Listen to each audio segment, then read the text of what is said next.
Hello, everybody. Welcome back to the podcast. This is Virginia, your host, and today we're talking about The Real Housewives of Orange County, Season 19, Episode 11, entitled Loose Lips Sink Trips.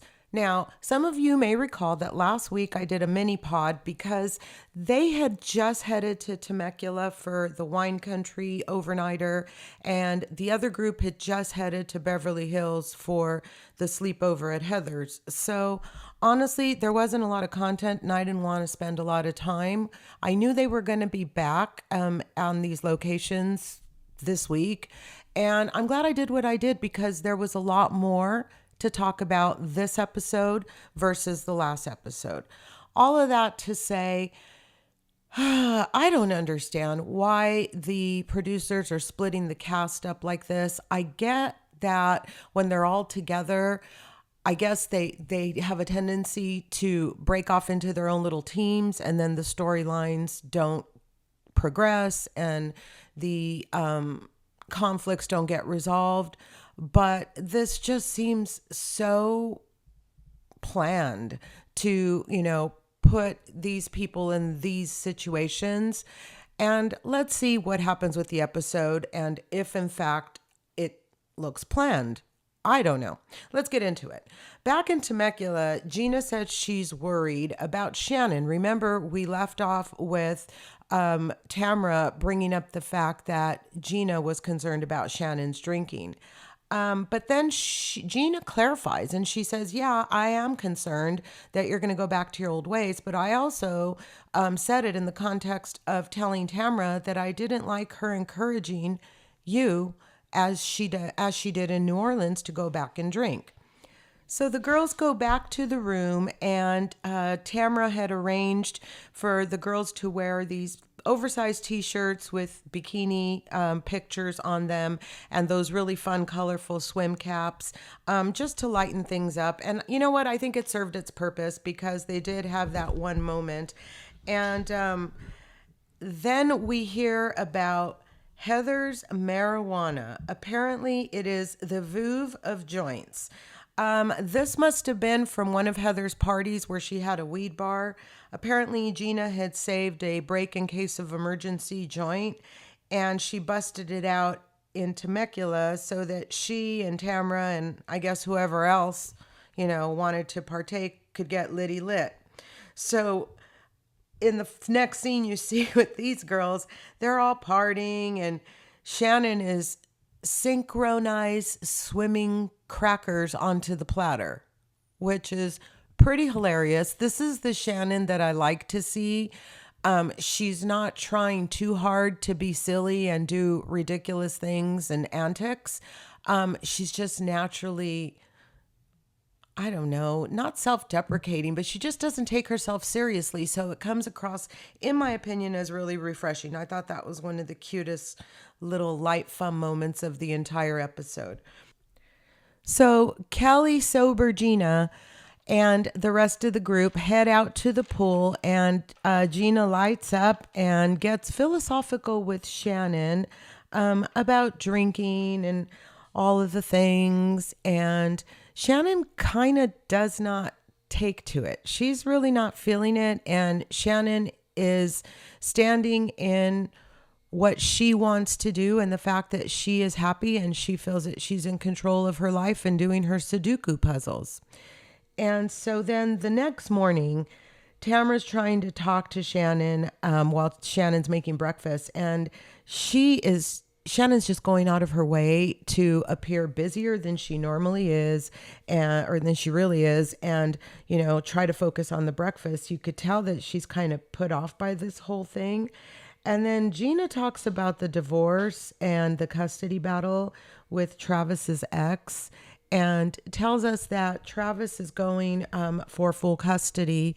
And, if that doesn't work, then things are not going to go well because it's going to get ugly. They're going to have to go to trial. So I did not take the time before coming to recording to look that up, but I'll write a note to myself to look that up for you guys and see if in fact they got full custody. I know that we saw some pictures of the kids over the summer, so I'm sure some of the things changed because before they weren't even allowed to be photographed. So I don't know. I don't want to speak too far out of turn, so I'll just move on. And then the girls head out to enjoy Shannon's breakfast in the patio. And then Jen asks Shannon what gets her from 1 to 100, basically. Shannon says she grew up in chaos. And she starts to tell the girls about how her dad used to embarrass them when they went out. And then Tamra, you could tell that she's trying to relate with Shannon and help her kind of get this off of her chest. Tamra brings up the fact that they had talked about this in the past, and that Gene the Machine had a drinking problem. And Shannon instantly gets triggered. She says he's a 96-year-old man that is not like that anymore. And she feels that Tamra is, disrespecting her father, and by saying that, about someone his age. And did anybody else feel that Shannon's not even giving Tamra a fair shot? Or have I gotten so far onto Team Tamra that I can't see Shannon's side? If I'm wrong about this, somebody DM me and tell me what Shannon's side is of this. I get she's been burned a lot, but I'm not sure what else Tamra could do to make up to her. And so if there's no chance that she's ever going to want to be her friend again, she should just put Tamra out of her misery and tell her to stop trying. And they should both agree to film together and be cordial, but to stop trying to pursue a friendship, because quite frankly, I'm getting tired of it. And I'm sure that Tamra's getting tired of apologizing. Gina tells Shannon that she does not think that Tamra meant it in any offensive way. And Tamra just kind of loses it and says she's done trying. She storms off to go clean the kitchen. And Jen follows her, but not before telling Gina that she disagrees with her and that she thought that Tamra was out of line to say that about Gene the Machine. So back in the kitchen, Jen's trying to figure out exactly where Tamra's coming from, and Tamra is just frustrated, and she says that she just doesn't want to deal with it anymore. So Gina is just beside herself. She's done with all the drama. She does not want to deal with it anymore. She feels stuck in the middle.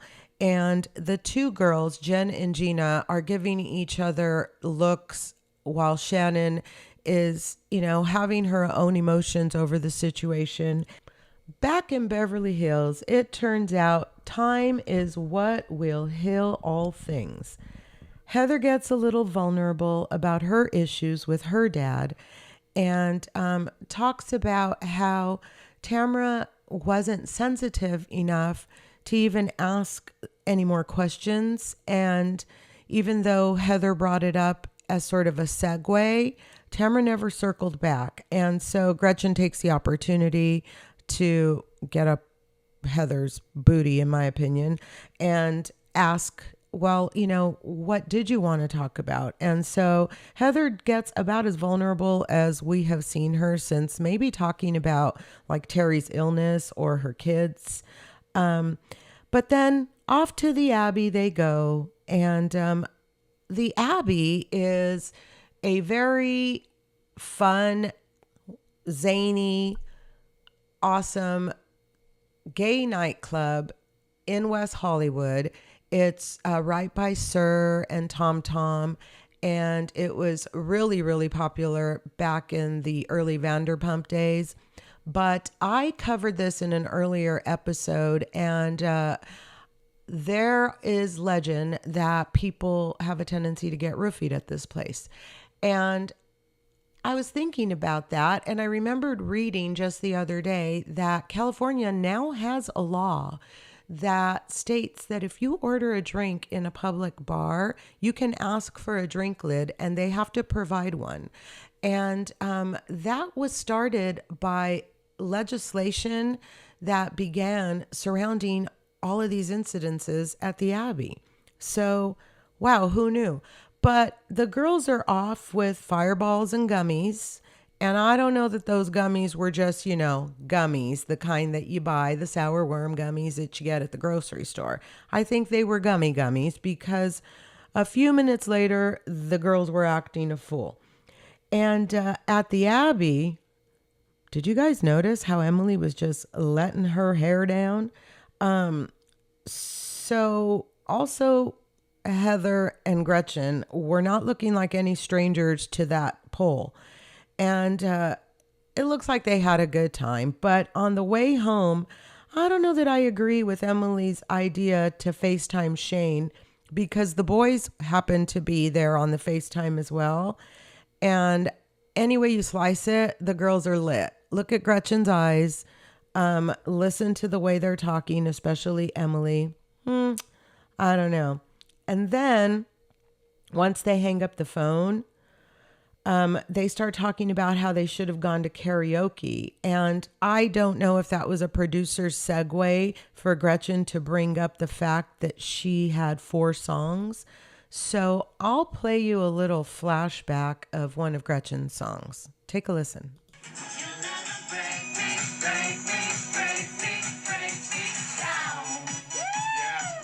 Woo! I think it's fair to say that this song never really caught on and doesn't slap.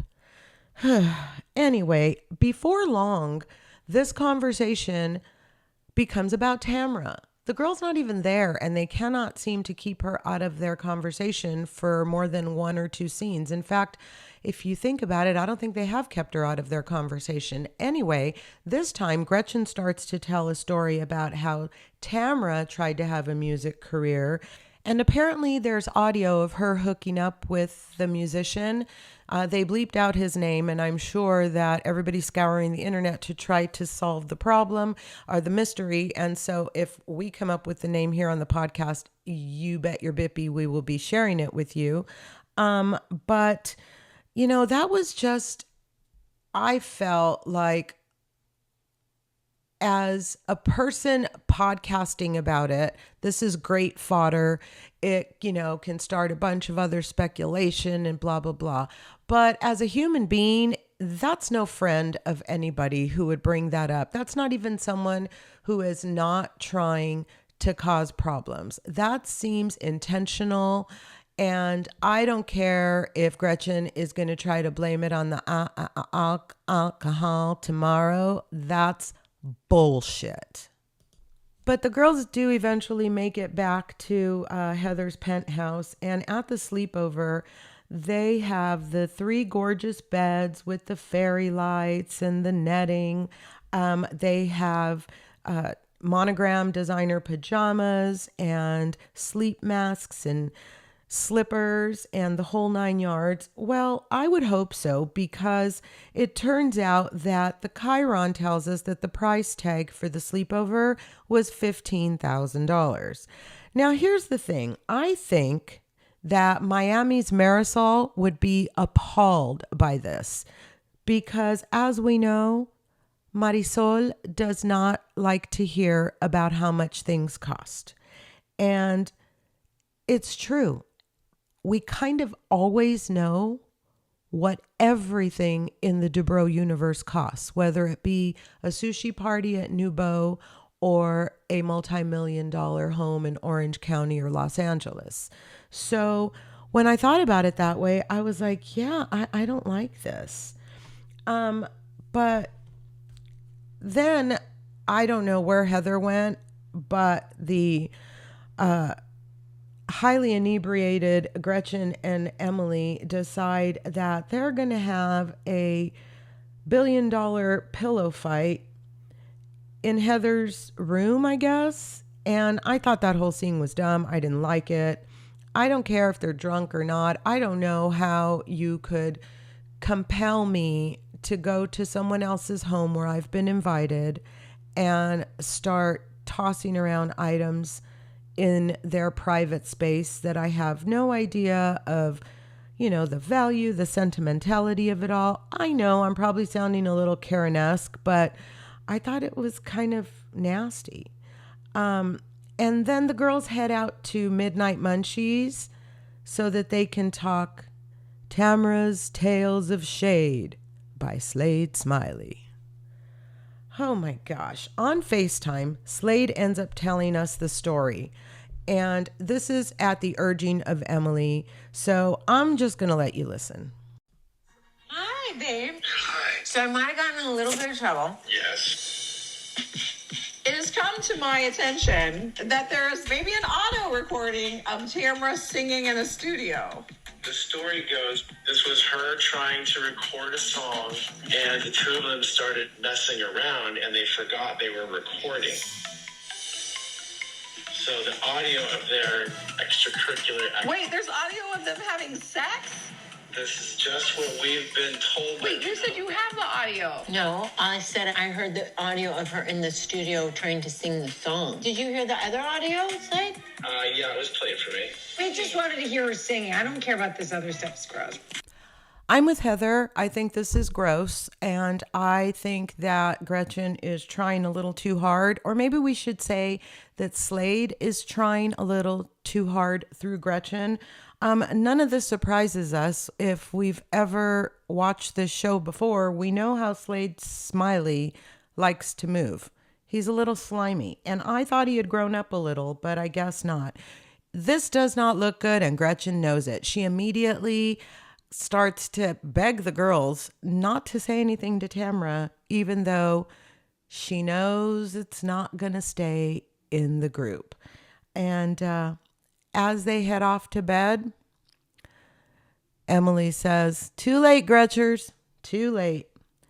Finally, they all slumber, thank goodness.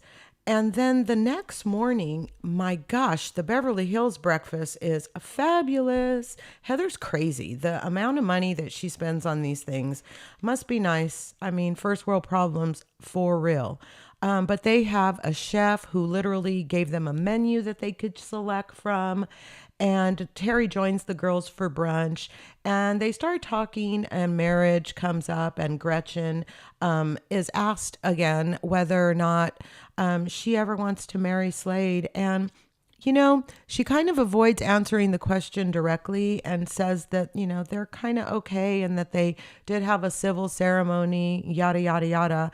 But the girls are kind of raising an eyebrow as to why Gretchen pays for everything, why everything is in her name, and they can't even get her to, you know, say that Slade pays for anything, not even groceries. And honestly, I think that Gretchen in this moment is right and wants to know what's with all the uncomfortable questions. So do you think it's appropriate to ask these kinds of questions? Like, hey, do you have a joint account with your husband? Who pays for what? Whose name is the house in? Who pays the mortgage? Is that conversation, you know, when you go out with friends, is that something that's normal and regular? Do you think that's appropriate? I mean, it seems to be okay in this group. And I don't know why it seems to be okay in this group, because to me, it's highly inappropriate. But nonetheless, now we know that Gretchen pays for everything. Terry and Heather are essentially one person. And Emily didn't sign a prenup. Chair massages and out the house they go with a big fat thank you, time to get out from Heather. And listen, that's how this 2-part episode of a one-night overnighter comes to an end. And next week, we'll see what happens. But we know that Slade's shade gets back to Tamara. Yikes. Moving right along, let's talk about The Real Housewives of Miami, Season 7, Episode 16. So we know that it's moving day for Larsa, and Larsa's house was $5.7 million. It's a beautiful house. I think I mentioned that once before. It's pretty gorgeous. And so she's having sort of a housewarming where she invites Stephanie and Alexia. but the house is still under construction. And it's just really, really strange to me that, she had this get together when her home wasn't quite ready. I'm sure it was just an opportunity for them to have the three of them on scene, which is what they needed to do so they could get together to advance the storyline. Anyway, it is her first house on her own. And the girls show up with designer bags, orange Hermes bags. I saw that one for sure. But I'm distracted by that humongous sushi boat. So I can't even focus on anything else that's going on. But it appears that Alexia is trying to give the girls a sales pitch on the merits of Todd being in her life. I don't know. They don't seem to be buying it. But Alexia is pouring it on pretty thick because she's still very much in love with Todd. Well, to each his own, I guess. But let's move on because it's Adriana's episode, it appears. It's Art Basel week, and we all know that she was an art major and that she is an art connoisseur, and apparently she's in charge of this art show, and she's been doing it for some years. She tells us that over 90,000 people visit Miami in a week for Art Basel. And then they have this cool flashback to 2021 where Martina's art is featured, and so is Lenny. Did you guys see that? But anyway, that just goes to show how long Adriana has been doing this. So it's day one of Art Basel, and Adriana looks adorable. That super short dress, I thought, in any other world and on any other 59-year-old, I would think it is a little much, but she's got gorgeous legs and they're just, in my opinion, she wears the outfit very well. We hear that there are 2,500 RSVPs for this party that she's having at Sushi for the People. And as soon as Larsa gets there, she wants to talk about who it was that put the numbers on Adriana's cake. So she's already poking the bear. But then Kiki finally admits that it was her. What the hell? Kiki, what were you thinking? Do you not recall the "you're too old to be talking to people like this" comment? That, together with the equation on the cake, makes for no bueno. You should not have done that. To me, this is an epic fail on Kiki's part. But it turns out that it's Chris Rivers who is the artist. He's from England, and I love this kind of artwork. It's beautiful. I don't know enough about artwork to start talking to you in fancy schmancy terms. But there's definitely some abstract going on there, and I just love the texture of the work, and I enjoyed the color palette. I think I might put in a bid to counterbid Lisa stating that she's going to buy the $18,000 photo just because she said it. I call bullshit. I'm pretty sure she didn't buy that picture. And then Stephanie and Marisol sit down to talk, but they're basically just rehashing the issues with the private jet. And Marisol point blank tells Stephanie that she finds it tacky when people talk about money. And Stephanie tells Marisol point blank that she was really hurt about the fact that Marisol didn't go on the plane. And, she says she wishes that she would have come and told her directly and that she wouldn't have had to hear it with Julia's interpretation. And honestly, that's the one place that I think Marisol went wrong. I mean, if she wanted to make a stand, that's fine, but I think she should have told her face to face, not on a text. Marisol is old school enough to know that, I don't know, when you get to be a full-grown adult, texting something like that just doesn't go over as well as one would think. And in my opinion, it was a little cowardly, but it seems like they get past this conversation and everyone is having fun until the truth comes out. The girls are all sitting down together, and Lisa and Larsa are talking about the fact that it was Kiki who did it, and Adriana overhears, and things go south very quickly. Adriana is upset. It looks like the liquor has been flowing throughout the evening, so everybody's a little bit buzzed. But before you know it, Adriana is just going off on her and then goes and finds, I'm going to say it, the token black friend. Is that what this was about that Adriana was doing? I found this terrible, and I found it desperate. And I mean, she could have picked any friend to have that conversation with, and it would have had the impact that it needed to.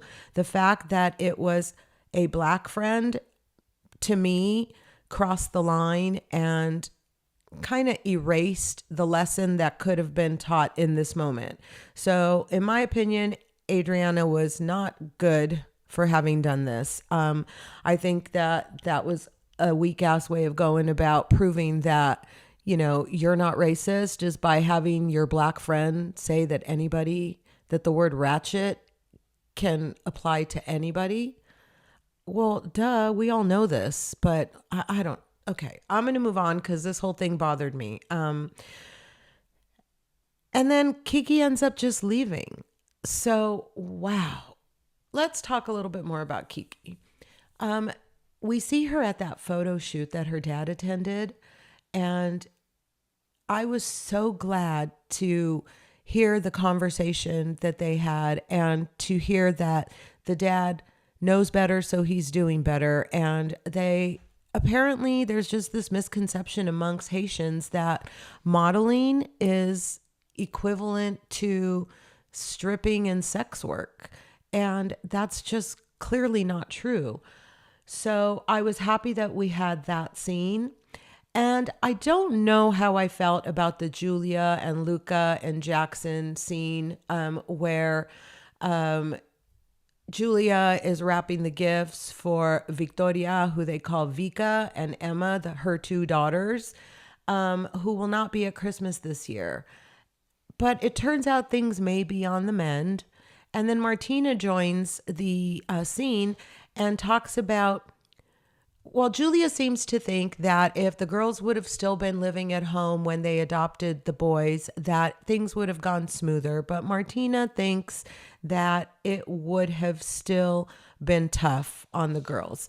And the one thing that bothered me was the flashback to last, I don't remember what season it was. If it was a few seasons back. Anyway, there was a flashback where Julia is talking to Vika, and Vika says, "Can you tell me what school I go to?" And Julia cannot. So something tells me that this relationship is what it is because of how Julia and Martina chose to parent these girls, and not so much because of Luca and Jackson. And I'm just going to leave that there. You can take what you want from it. And so you guys, Lisa and Jody finally go on a date. And Lisa's dates apparently mean you set up a table outside and you tell the kids that you're going on a date, and then you go outside. Because we've seen this. We saw it with Lenny, and I don't understand why she doesn't get this man to actually take her to a restaurant or something. I'm just kidding. I know that it's for the cameras, and but they get into a conversation about, Lisa brings up the empty finger again, and Jody says point blank, like, you're referring to the fact that there hasn't been an engagement. And I'm just going to say it. Jody called it just like he saw it, and he set her straight right from jump, and I loved it. He articulated his feelings very clearly, in my opinion, and basically told Lisa, there are some things that I don't like that you do. When you fight with the housewives, before it was when you were fighting with Lenny, it always comes back at me, and you pick and pick and pick at me. And honestly, I think that you need to see someone or read something or do something about this. And I guarantee you that if you do, you'll have a ring on your finger in no time. And Lisa reluctantly admits that she has changed, and that she has become bitter, and that she does not want to be bitter. So she will look into it. I sure hope that means that Lisa is going to go into therapy, because I don't know if Jody and Lisa are meant to be together, but I like the way Jody just tells Lisa the way it is. And I'm kind of with Jody. I think that Lisa has evolved, but not in such a positive way. I see a lot of anger and a lot of, I don't want to say resentment, but a lot of like standing your ground and planting your flag about things that maybe you don't need to, Lisa. So, you guys, we have one more episode until this one is over for the season. Next week is the season finale, and then we will have the reunion. The reunion looks are out, and I'll talk about them when we do our Bravo update and pop culture food and travel podcast.